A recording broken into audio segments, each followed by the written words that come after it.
I'm Damian Bassage, and this is California Frontier, the show about the fascinating history of California and the West.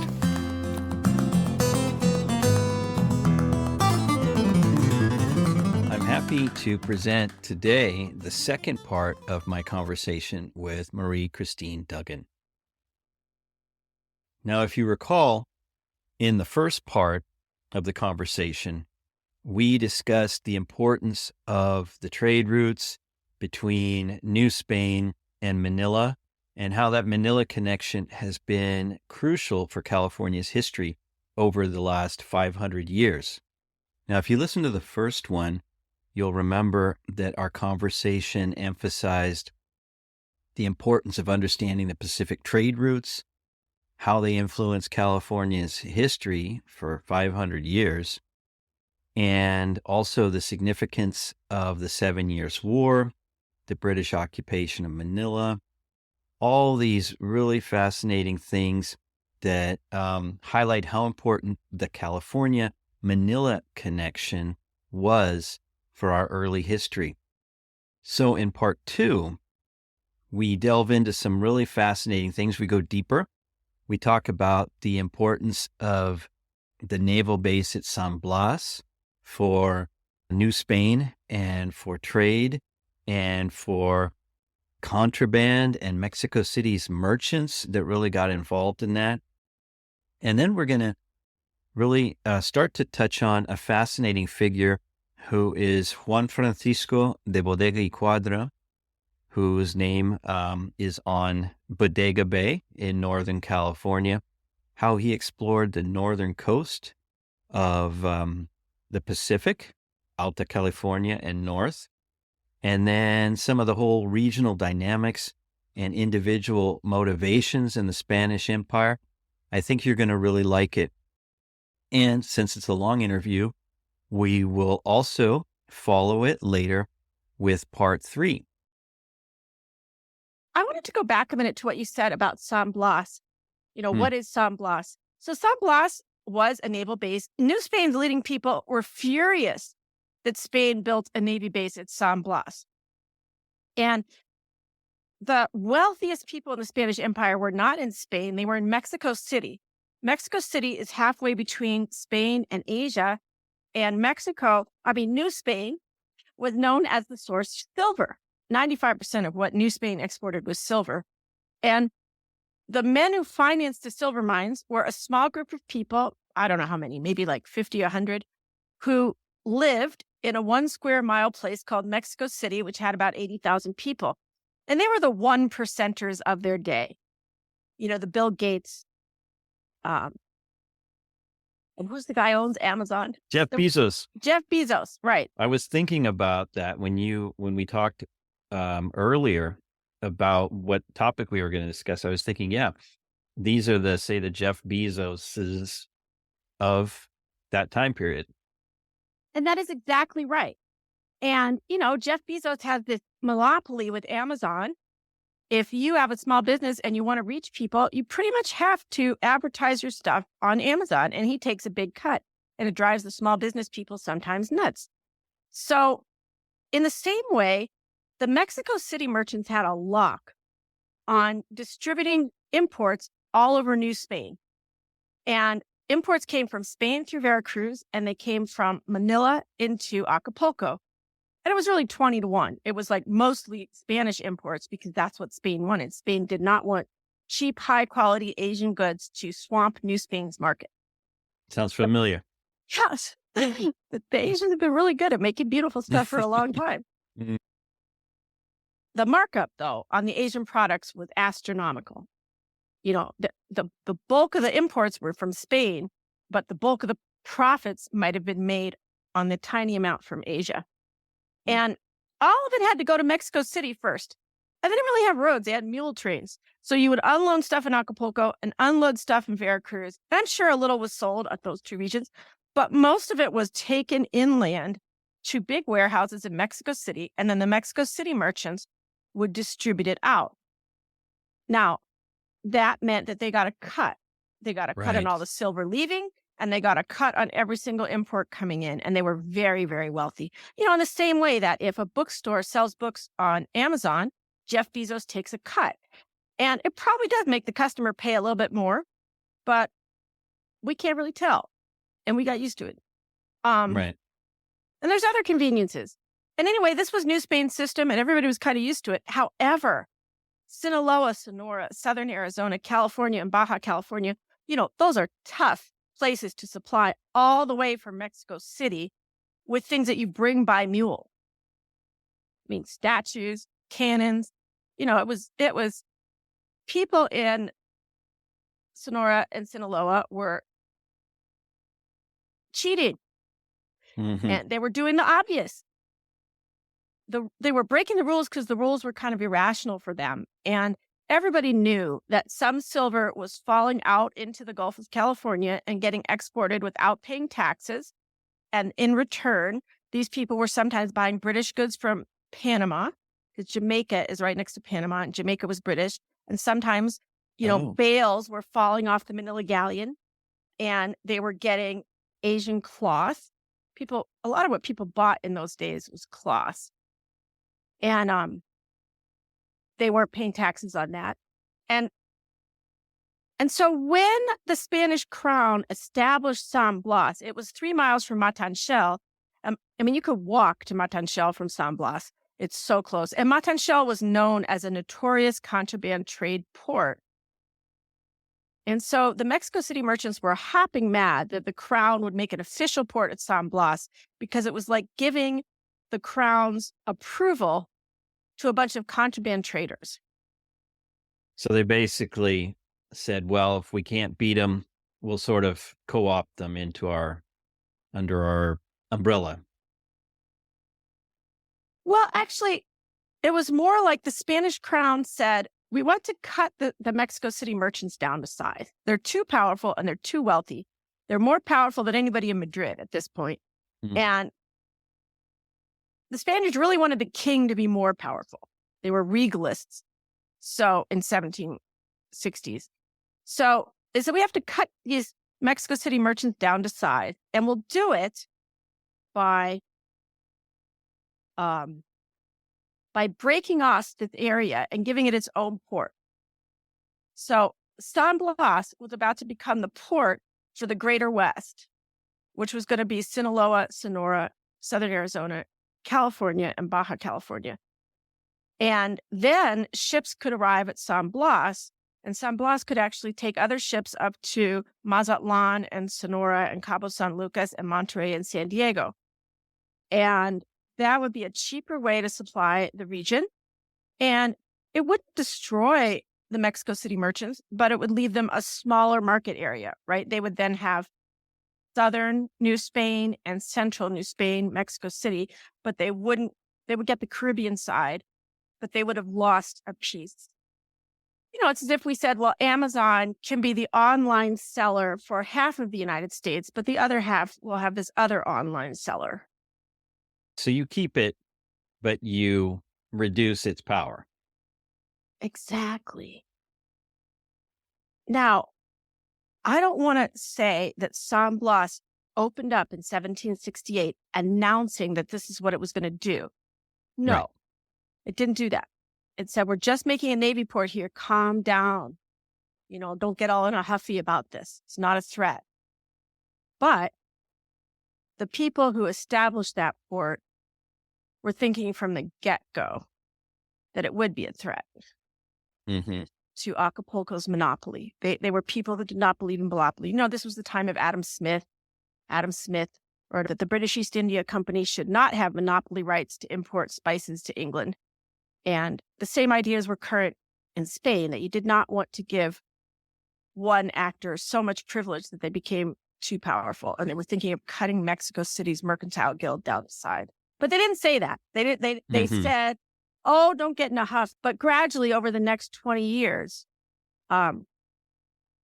they would give San Blas more and more rights. And in 1796, I think, or 1795, it officially becomes an international port. I see. I was thinking as you were talking about this, that The accepted wisdom, or this narrative we tend to hear, is exactly that there was no trade, that the Spanish effectively, they kept a lock on trade on the West Coast, right? And then after, say, 1810, and especially after 1821, then things really opened up. But really, there was all sorts of illicit trade going on, and this is sort of a way to channel that, or make sure that there's an official oversight of the trade. Am I correct when I say that? Yes. Yes, you are. I think in 1765, Jose de Galvez was sent by the King of Spain to get more cash out of New Spain. In the same way that England put the Stamp Act into place in 1765, was trying to get more cash out of its New England colonies. Because Spain and Britain were at war and it was expensive. And the New England people didn't like paying a higher tax, and people in New Spain didn't like paying a higher tax either. So Galvez had heard there was contraband silver leaving from the Gulf of California and goods from Panama and Asia coming in. And so I do think that part of the purpose of establishing that port was to flush it all out into the open. And then Spain could collect the 20% tax on the silver and the sales tax on the income, the duties on the incoming goods. So I think that was smart.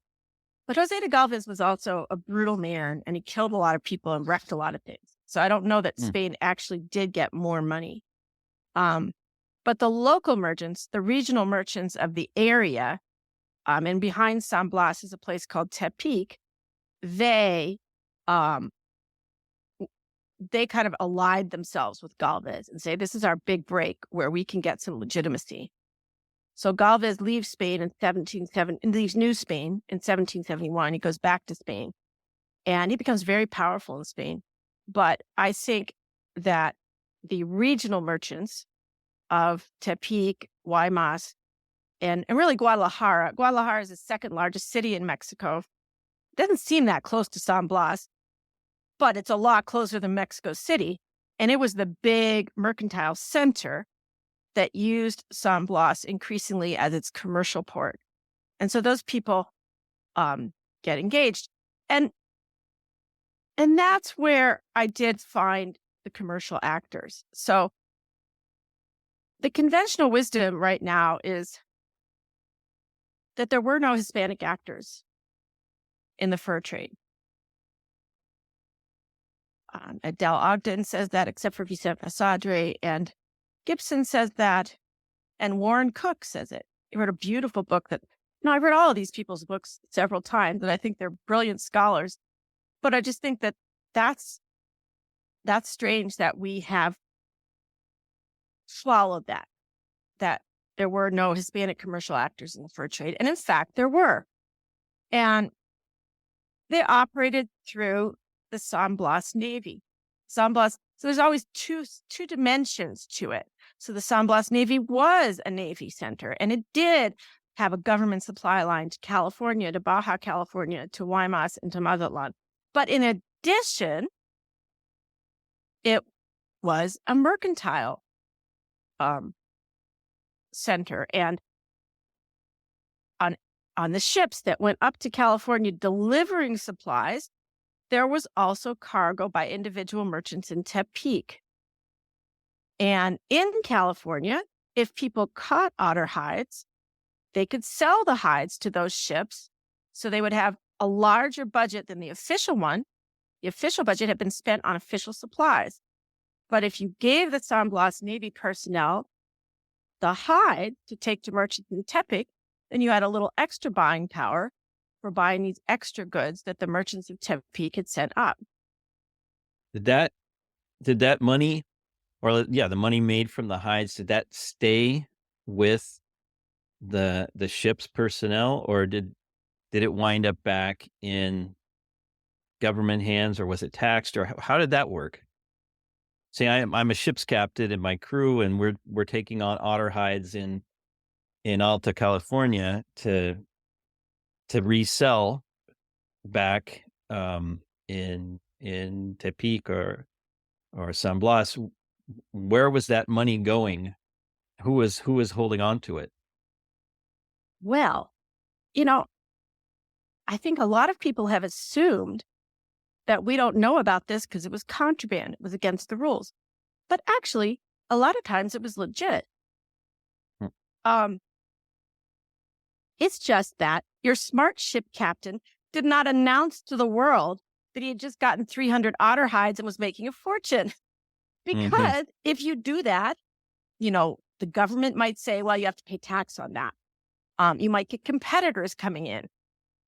And maybe somebody would say, oh, well, you're not allowed to do that. You're using the Navy ship for personal business. And I think one of the reasons maybe scholars haven't seen this before is that for a long time in the United States, if you had a government job, you had great pay, you had great benefits, and you weren't supposed to earn any income on the side. But that really isn't true now. Government employees, whether you're at the post office or at your state college or in the military, the pay is constantly kind of not really rising up with inflation. And a lot of people are sort of expected to earn a little extra.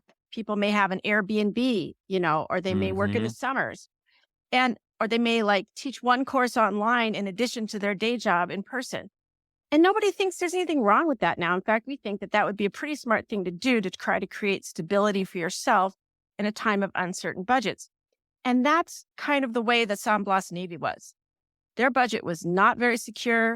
In 1772, the viceroy says, well, I'm going to cut the budget to zero, which he didn't, but it was scary and the pay Yeah. wasn't very good. And it was a very dangerous life. People die on these voyages routinely. Oh, yeah. Absolutely. So the people made extra.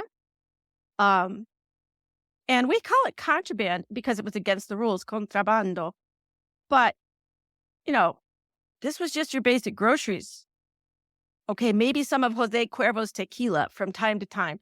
But tequila is right behind, it's right behind the San Blas port in Tepic. But a lot of times it was going to be sugar, dried shrimp, rice, cloth, wax. It was just basic stuff. Right. So what about this person, Bodegui Quadra, that we were gonna talk about, and the name that sounds familiar to me growing up in Northern California because we used to visit Bodega Bay. So I imagine he had something to do with the name of that place. Yes. Juan Francisco de la Bodega y Cuadra is such a fascinating guy. He um he started working at San Blas when he was about 30 years old in 1775. And he had been trained in a new Navy school for pilots in Spain. So he he didn't just have hands-on experience, he had the technical know-how to make maps and go into unknown territory.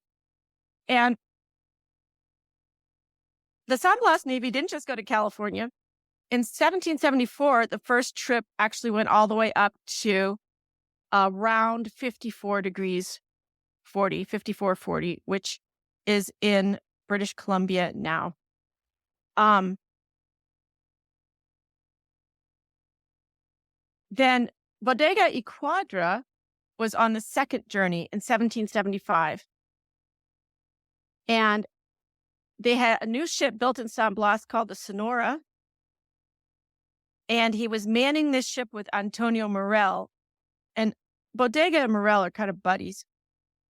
And I don't think Morel had the same technical training. He was from Spain too, but he was more like he had learned hands-on.